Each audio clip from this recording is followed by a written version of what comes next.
Let's Spike 2 Minute News.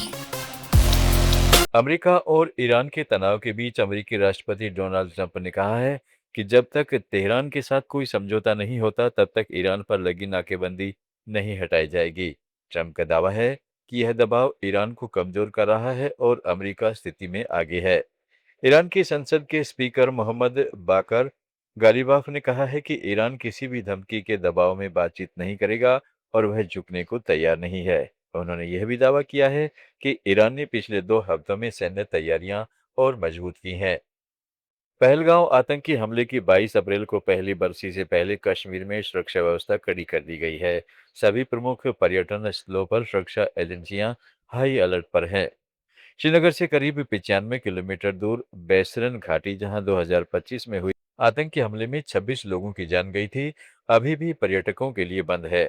घाटी में तय सीमा से आगे जाने पर रोक जारी है, जबकि बेताब वैली और चंदनवाड़ी जैसे अन्य टूरिस्ट स्पॉट फिलहाल खुले हुए हैं।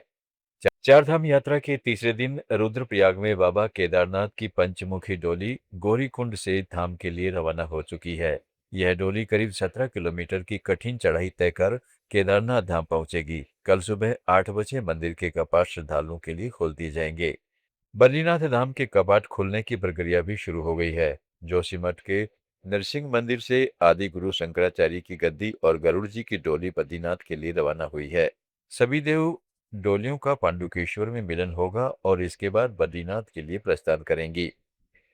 देश के कई राज्यों में भीषण गर्मी और लू का कहर जारी है। राजस्थान, मध्य प्रदेश, महाराष्ट्र, छत्तीसगढ़, उत्तर प्रदेश, पंजाब, हरियाणा, चंडीगढ़, ओडिशा और दिल्ली समेत कई इलाकों में तापमान 44 डिग्री सेल्सियस के पार पहुंच गया है। जुड़े रहिएगा लेट्स माइक के साथ।